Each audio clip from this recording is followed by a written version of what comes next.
Rubem Prazo. Eu quero então convidar imediatamente a professora Tânia Magno, da Universidade Federal de Sergipe. Já está aqui, já está aqui. E o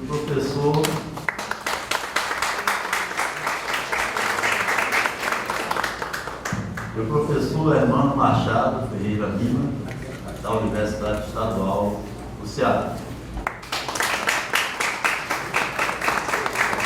Eu vou fazer uma breve apresentação dos professores. Professora Tânia Dias, eu vou fugir um pouco aqui do espírito. A professora Tânia Dias é professora do Departamento de Ciências Sociais e do Programa de Pós-Graduação em Ciências Sociais da Universidade Federal de Sergipe. É uma grande especialista na obra de José de Castro, grande conhecedora, uma das maiores especialistas brasileiras acerca da obra de José de Castro. Tem obras, inúmeras obras publicadas sobre o assunto, e é um intelectual de grandes qualidades, de múltiplas referências, que aborda temas os mais variados. Eu conheço a professora Tânia Dias há mais de 10 anos, bem mais, né, Tânia? E temos uma amizade e uma parceria que tem sido muito gratificante. Ela é bacharel e licenciada em Ciências Sociais pela USP, mestre e doutor em Ciências Sociais pela PUC de São Paulo, parecerista da nossa revista Cronos e da revista Tom, do Programa de Pós-Graduação em Ciências Sociais da Federal de Sergipe. Também da revista Estudos Sociais do Centro de Investigação em Alimentação e Desenvolvimento do México. É membro do Comitê Científico da revista Caderno de Ciências Sociais da Fundação Santo André, São Paulo, parecerista da Fundação de Amparo à Pesquisa do Maranhão e Boletim Paranaense Emílio Eu, do Pará, professora colaboradora do Programa de Pós-Graduação da Universidade Federal de Sergipe, coordenadora do Grupo de Estudos e Pesquisas, Itinerários Intelectuais, Imagem e Sociedade. Esse é o currículo formal que não dá conta efetivamente da multiplicidade de fazeres da professora Tânia Dias, a quem eu desde já, em nome da coordenação do evento, agradeço pela disponibilidade em vir participar desse evento. Ela já participou de GT, participa de outras mesas, participou da organização do evento, etc. Então, como sempre, ela se multiplica em mil. Do outro lado, nós temos o professor Hermano Machado Ferreira Lima, professor da Universidade Estadual do Ceará, mas professor também da UFRN. Né?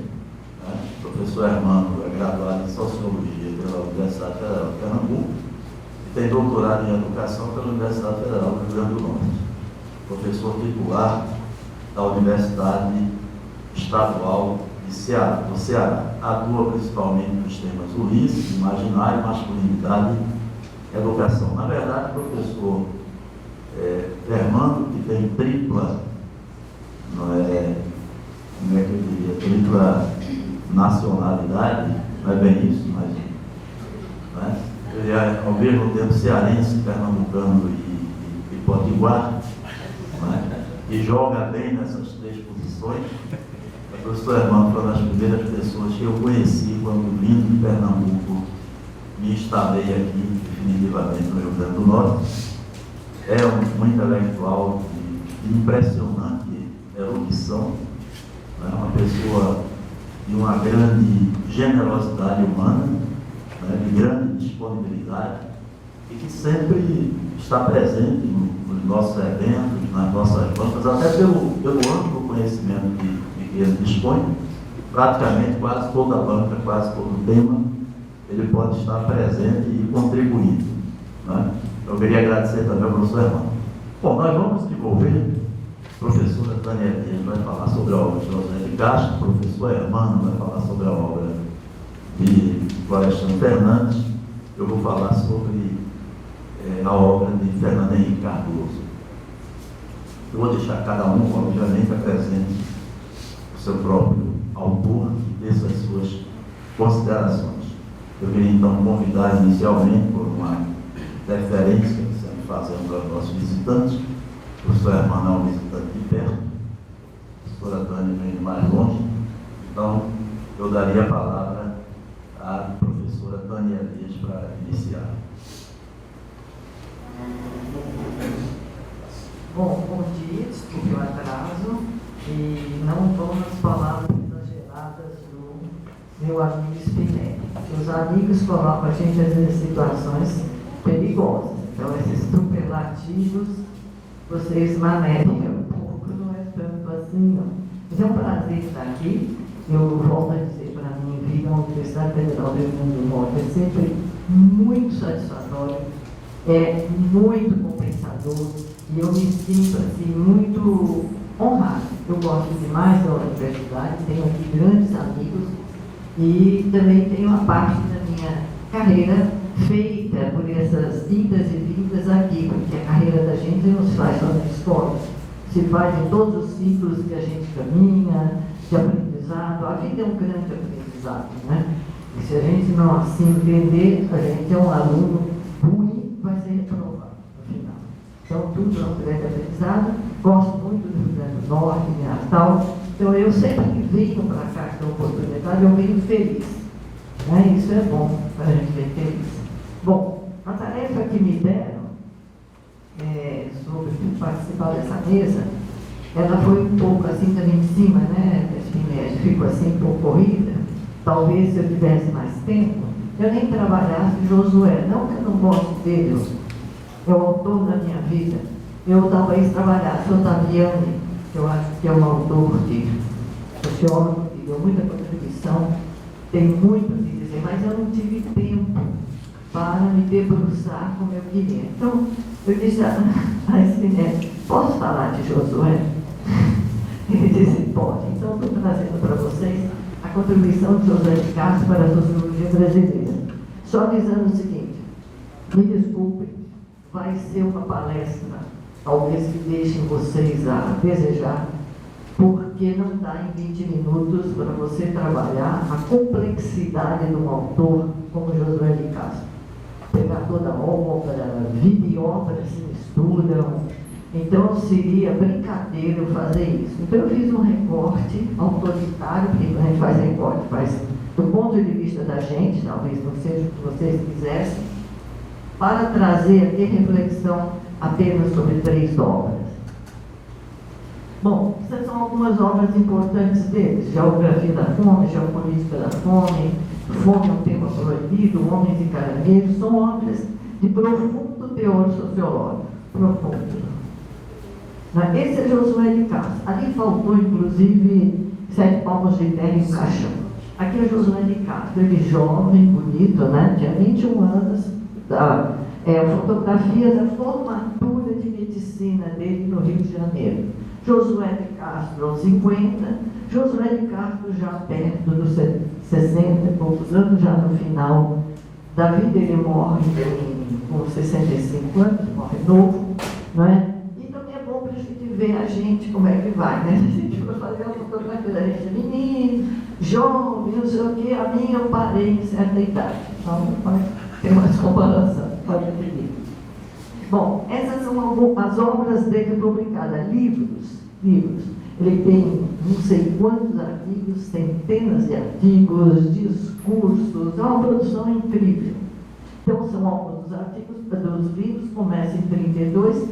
Esse livro de 32, na verdade, é a tese que ele apresenta para entrar na Faculdade de Medicina do Recife como professor titular. Ele entra como titular já muito jovem, ele tinha 24 anos, 13. Ele sempre disse que confundiam ele com os alunos.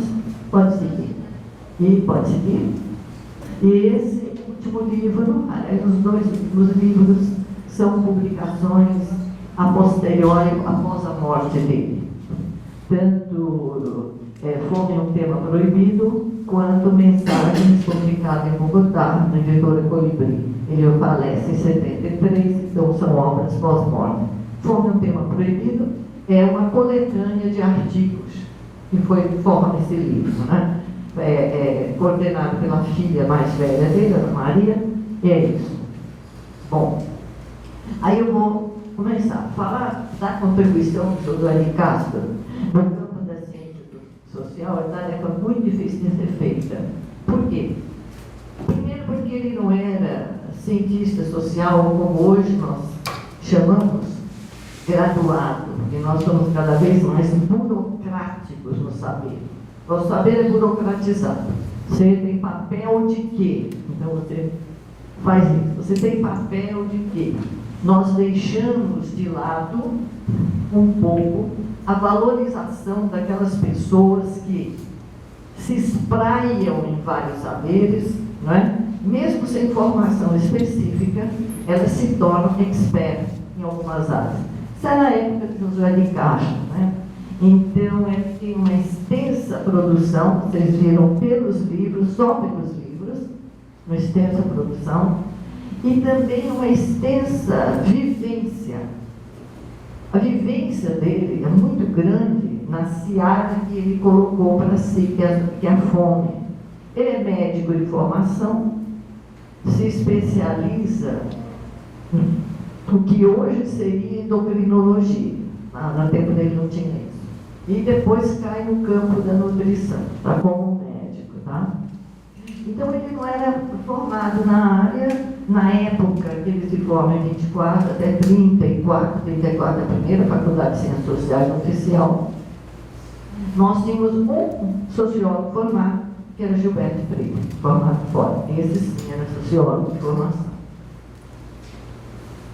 Seus escritos, desde o primeiro livro que eu falei para vocês, em 32, embora ele trate da questão da alimentação, da nutrição, do ponto de vista médico, ele sempre está envolvido, sempre, todos os escritos dele, com a questão social do problema, com a questão histórica, com a questão cultural. Então, o tema da fome nunca foi para o José de Castro um tema exclusivamente médico-nutricional. Muito ao contrário, ele sempre vai se espraiando a mais, não é? Sua produção é imensa, como eu digo, e é no sentido complexidade. O que hoje nós trabalhamos na teoria da complexidade, vamos pegar do Morin, José de Castro já fazia. Não só ele, se a gente pegar outros autores, na época dele você vai encontrar essa visão multidisciplinar, transdisciplinar, e os estudos dele são isso, inclusive com teor literário. Não é? Eu sempre digo que a pior escrita é a escrita burocrática. Não façam trabalhos burocráticos, pelo amor de Deus. A nossa ciência é uma ciência literária.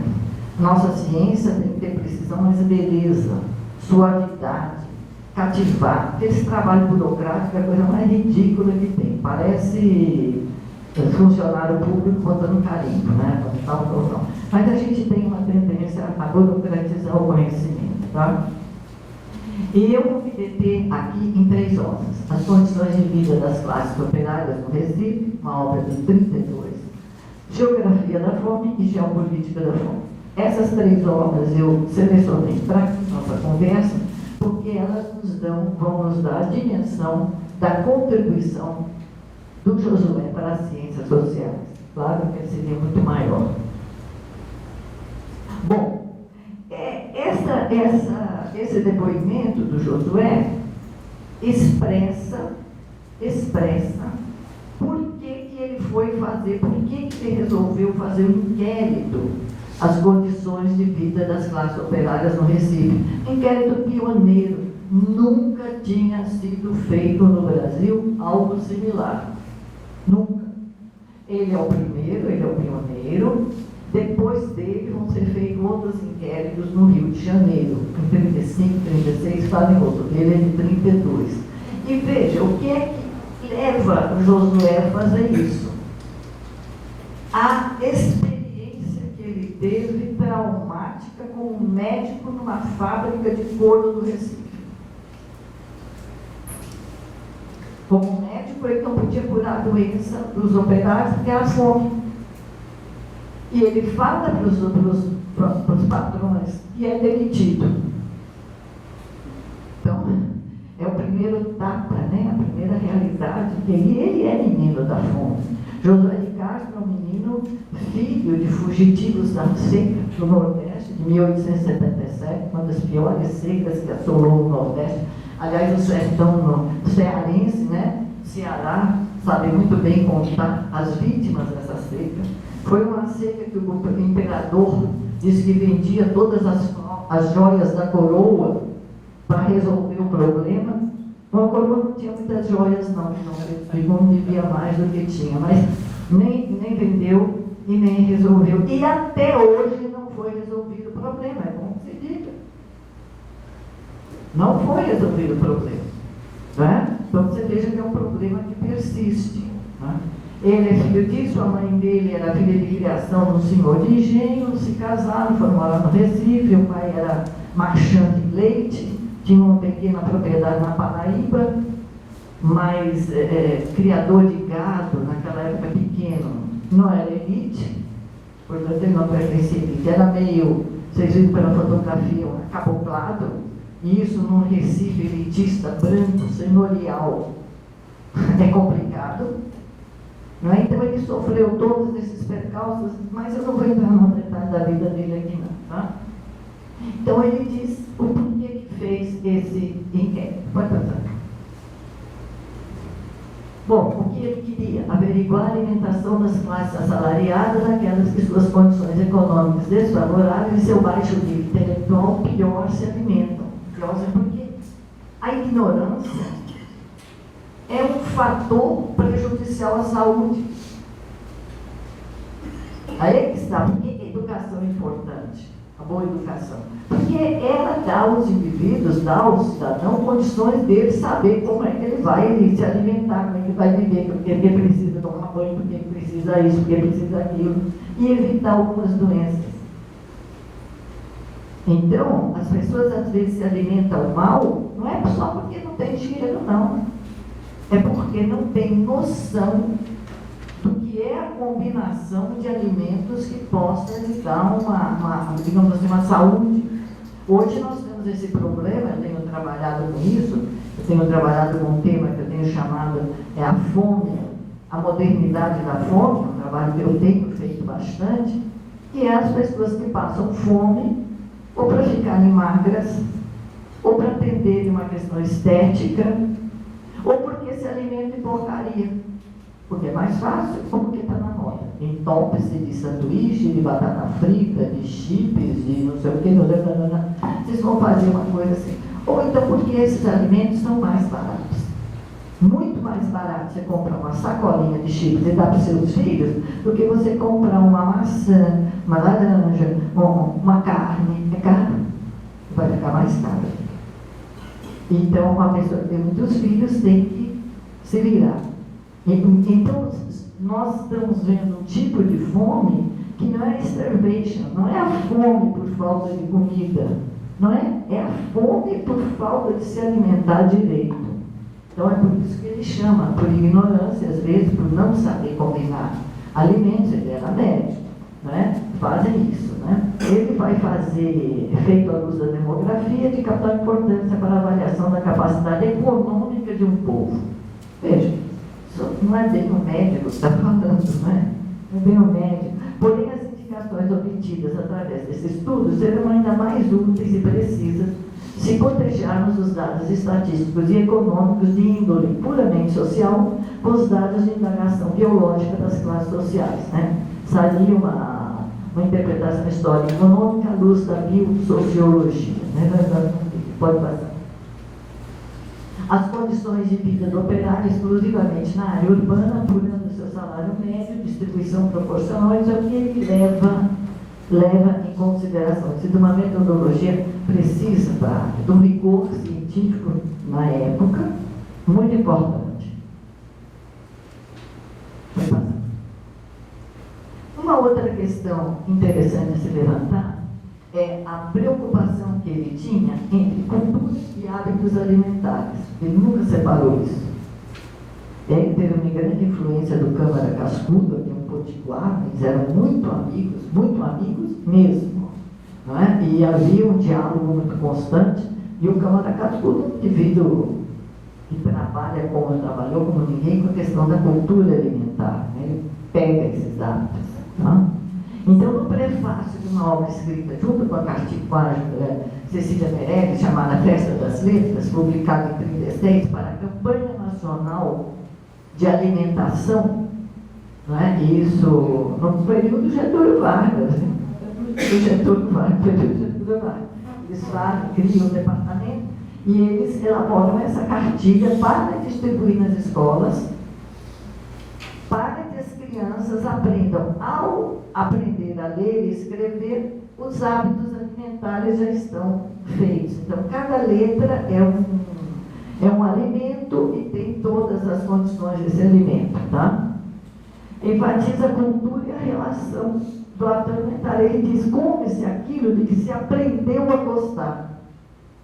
E não se come aquilo que não quer. Muita gente diz, você vai comer isso? Ah, não. Não gosto. Você já comeu? Não. É muito bom. Talvez vocês façam isso. Essa comida estranha. Eu não aprendo porque não aprendeu a gostar, não estava na mesa. Tá? E não do que se deveria comer, por mais recomendado que se faça saúde. Uma lição atual. Uma lição nossa, todo dia. Come-se geralmente ou para matar a fome, ou pelo simples prazer de comer, por isso que a gente engorda. Né? Que a gente come que não precisava comer, mas a gente vai comer, porque é gostoso comer, vou comer. Tá? Esquece-se que comer não basta, que é preciso ficar alimentado. E a alimentação é coisa muito mais complicada do que se pensa. Um desses problemas é o da educação, que depende da formação de hábitos. Só para vocês terem uma ideia do mundo dele, tá bom? Então ele sai de médico a cientista social. Como é que se dá esse pulo? Bom, esse pulo já vem da formação dele. Aí teria que pegar Josué jovem, as publicações que ele faz quando jovem. E eu estou pulando tudo isso eu estou pulando. Não é? Em que você vai ver um profundo teor humanístico na obra dele. Ele era um humanista. Profundo. Eu não sei hoje se a gente encontra muitos humanistas nesse sentido. E eu estava dizendo à professora Spinella, meu amigo, que eu acho que o que falta para a gente hoje é um pouco desse teor humanista nas nossas obras, nas nossas publicações, perdeu-se. Esses homens eram formados num tempo em que a formação era baseada nisso. Se estudava isso, o conhecimento disso, se levava a sério certos assuntos. Nós vemos pela reforma que estão nos propondo que é que nós vamos virar apertador de botão. E olha lá, se a gente souber apertar o botão direito, porque depende do botão que foi dado para a gente, o outro a gente não sabe apertar, só aprendi a apertar esse.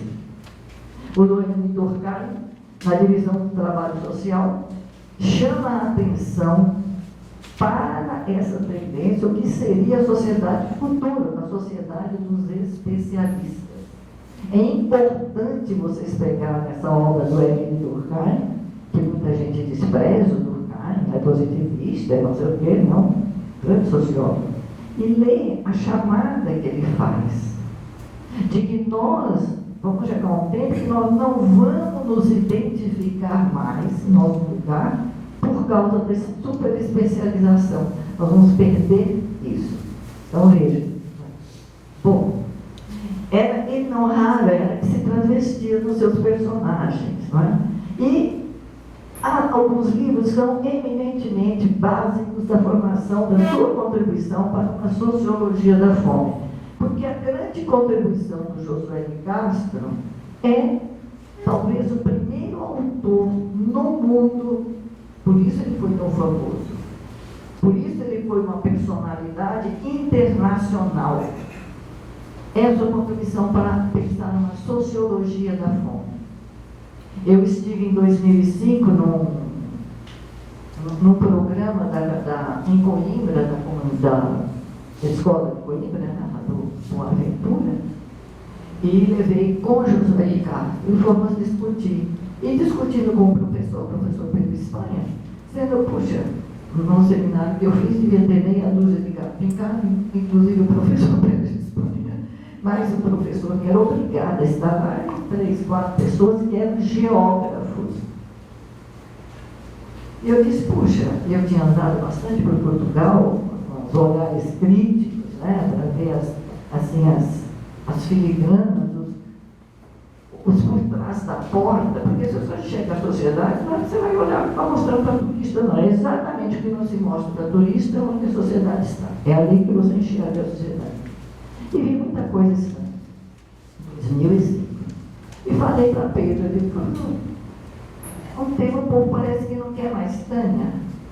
Português, depois que entrou para a comunidade europeia, só quer saber de terrorismo. Eu disse, eu fazer terrorismo aqui. Tem nada para explodir aqui, então, enfim.